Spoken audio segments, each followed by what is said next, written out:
Well, remember I said I might want to do something different. I didn't think I was going to do this much work. But you remember, I ran a line from there into here. Well, I decided to dig that up, and then I dug a ditch next to the foundation of the house. So I'm going to go there, all along there, and I'm going to bury it just a little bit, just enough to keep it straight and out of the way, and come up here to the potatoes. So hopefully the potatoes can get watered. Anything else I have out front that we might want to water. So I discovered a little bit of a problem. The original pipe that I bought, the larger 1/2-inch pipe, is 1/2-inch outside diameter. When I went up to my local big box supplier to get 1/2-inch, that hose and the adapters are 1/2-inch inside diameter, which explains why some of the fittings that I was struggling so much to put on, remember the ones with little twirly things, were so difficult, because the elbows and the tees that I bought didn't work correctly. So I kind of had to do some quick adaptation. Let me show you what I've done. So this hose is the one that goes to the raised bed, and then I put a fitting on the end, and then I adapted it to the 5/8, which fits for the T, and then this line goes down to the supply, and then this line I buried. Well, I go sneak around the corner there, buried it there along the foundation of the house. I don't feel like getting the gate open, and it terminates right there. Can you see that? Right about there. So then I'll use that to build a manifold for the front yard. So, fair warning, the inside and outside diameters are important. I really don't know why they're measured differently that way. And to be honest, the prices at my local Lowe's are just as good, if not maybe better, than Amazon. So if I had started with my local dealer instead of going to Amazon, back when I first bought it, you couldn't get the stuff. It was during the pandemic. I'd have been better off. So my advice, I haven't seen what the orange store has, but the blue store has a lot of stuff, everything that I need. And I get it in one place, I get it in real time, I get it as I need it. In fact, I'm probably gonna have to run up there tonight or tomorrow to get some stuff to water the potato bin. So in my testing, it all worked. So I kind of tested the bin there, and I tested up there. I don't know if you can see that, but it's leaking. I gotta figure this out, because that's kind of a waste. That's good water, and I would just as soon keep that rather than dump it on the grass. Makes the grass in that spot grow really, really well. But perhaps what I should do, let me walk over here. You should be able to see it all. So it comes out right there, and there's the raised bed. So perhaps I should run PVC line there over to the raised bed. Let it drain through there. That was my wife's suggestion. It's not a bad one. Preserve the nutrients. I'll probably just dump that bucket in it to keep the nutrients. So I'm back out here. I need to build the manifold, and then I need to connect it to the line that I ran down the side of the house so I can feed the potatoes.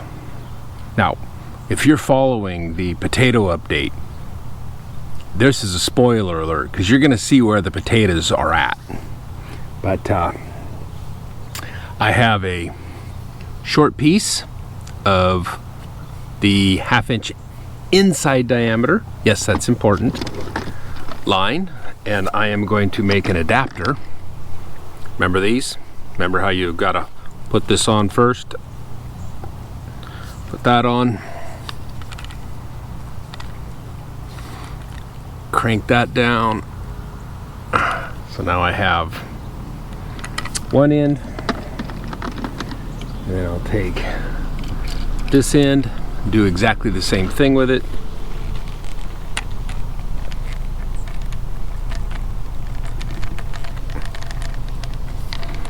And then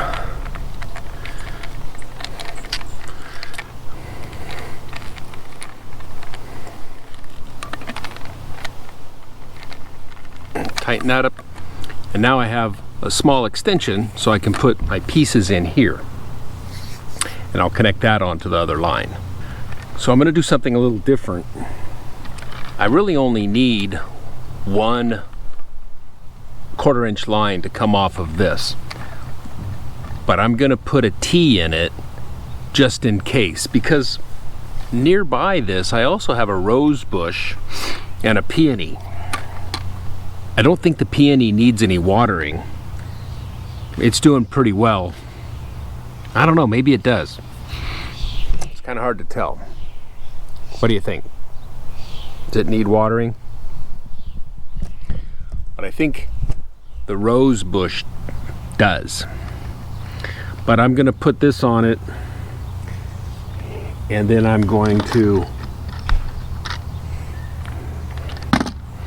put a short little piece on it. It's really hard to show these things because they're small. Just kind of push them together like that. And then I'm going to put a plug on it so that if I need it, I can just adapt to it. So I'll run my line off of this end. So in order to do that, I need to figure out where I want to put a T. I think I want to put it right there. I like to put them on the end. I'm not sure why. So I just take my little tool. Remember my tool? Stab it into it. Then I'll take this. And now this is the hard part.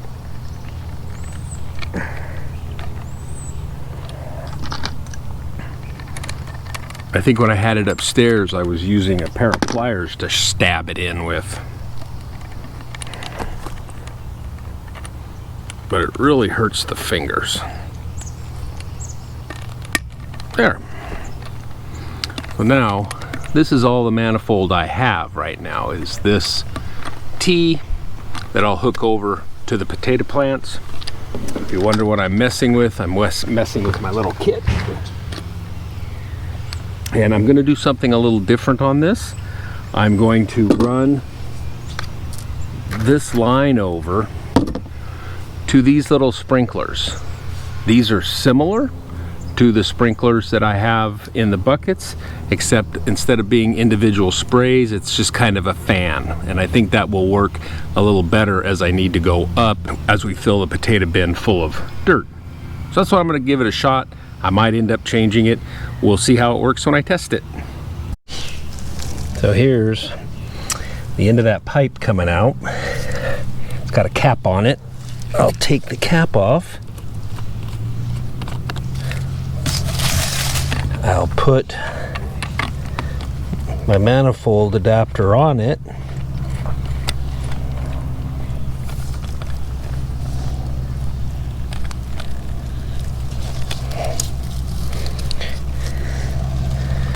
And then I'm going to turn that.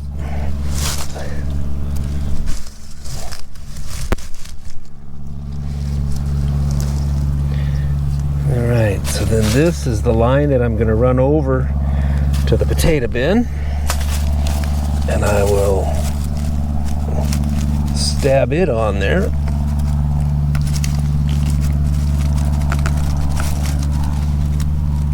All right. So that's going to be like that.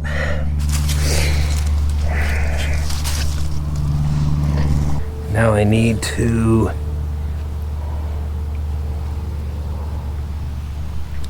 cut this. This is going to be the piece that goes between these two. I'll cut it in half. Ish.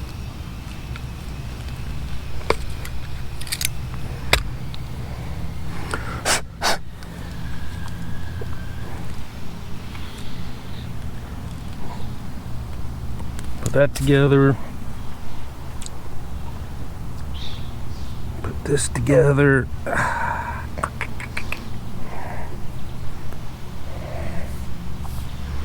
Hope that works. This is continuing to dribble. Then I will put that in there. All right. And then have this sprinkler, and I'll stab that on. I got this sprinkler, and I'll stab that on. There we go.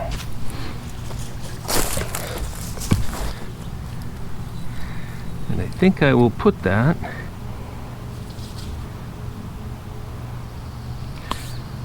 and we'll see how that does. I think I'll go turn it on and we'll see how it looks.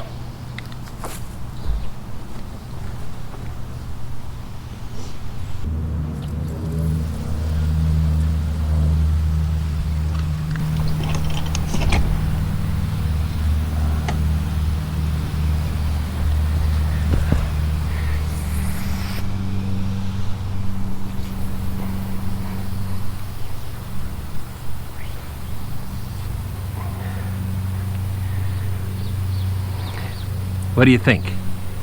Now that you're all wet, I might have to turn that down a little bit.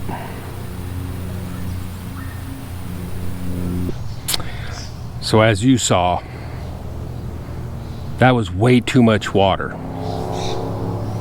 The whole time that was running was probably enough water, because this water runs for 10 minutes every day with the soaker hose in the back. Well, this just dumps water. So what I'm going to do is take two of these circles that I tried to use before. I've separated them and put a T in the middle. Can you see the T? Maybe right there. See the T? And then I'm going to plug both ends together to make a much larger circle.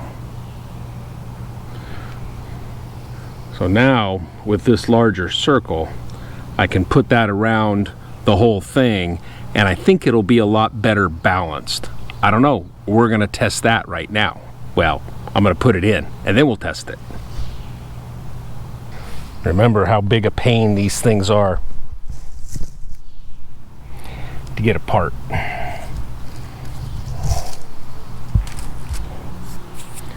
So I will do my little trick here.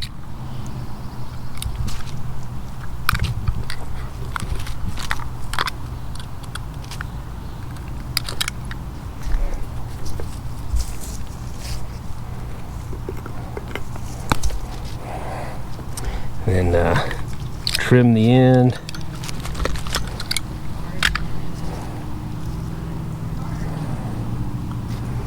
And then I'll stab this back into there. What are you doing over there? I took over now. Okay, how do you put the hands off?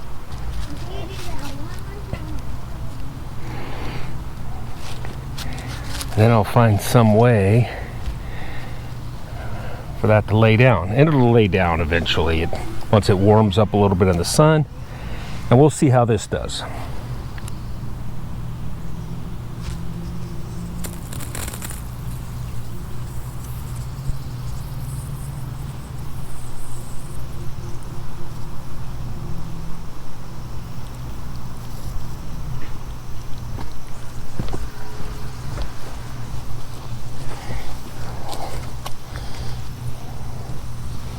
Well, it's still a little bit too much. So what I need to do now is put a valve on it so I can adjust it. Putting in these valves is pretty easy. It's just this. I'll cut the end of the line that goes into it, and I'll stick this in it, I'll turn it off, then I'll go start the water back up again and adjust this so I get about the flow that I think I need out of it.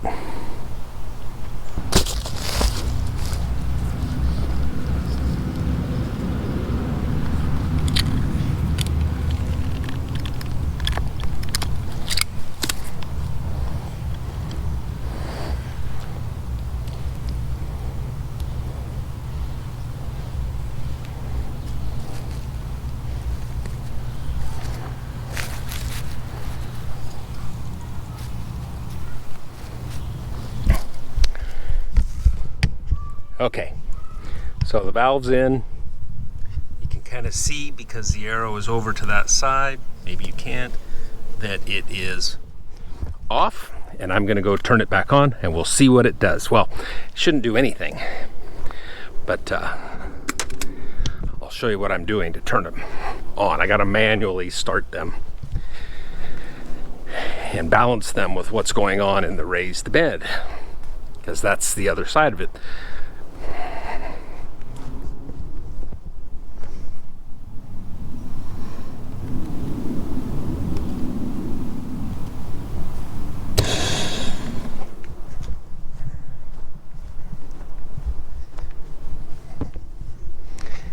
If I come over here and look,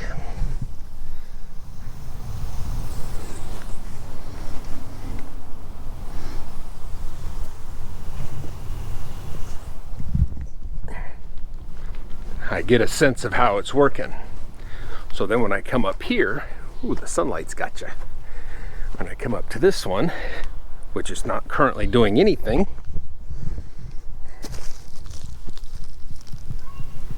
I can adjust this.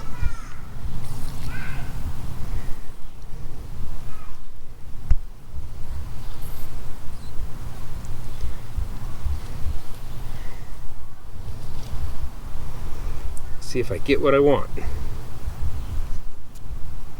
Maybe need a little more than that. How's that look?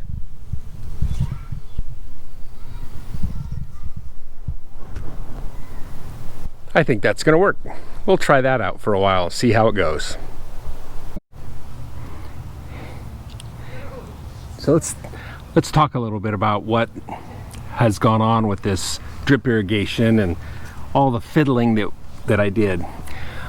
When I branched off with that 1/2 inch inside diameter or 5/8 outside diameter line coming down the side of the house, that's now a circuit that's bigger and has more capacity than the circuit that goes to the raised bed. And the raised bed has 8 different drip lines, drip circles on it, and a long 6-foot line for feeding the center of it. So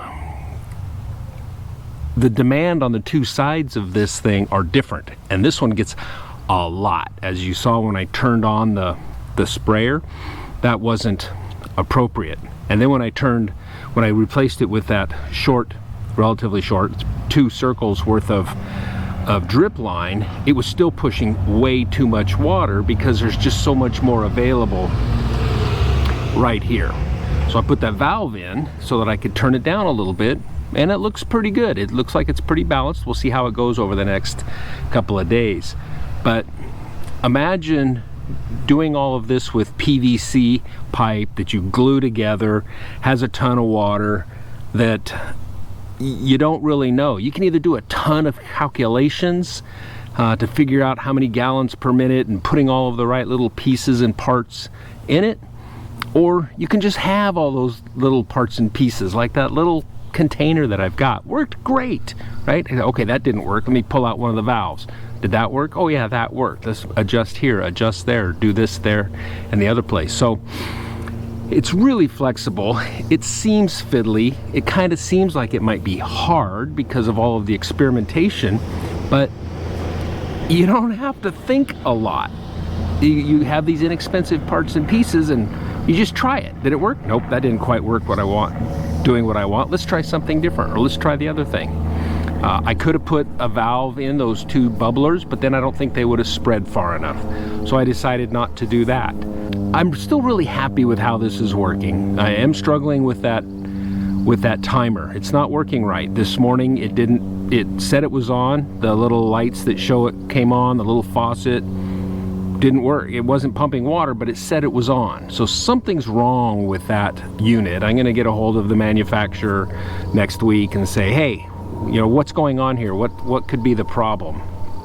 Because if I do it manually, like you saw me do for the testing, it works fine.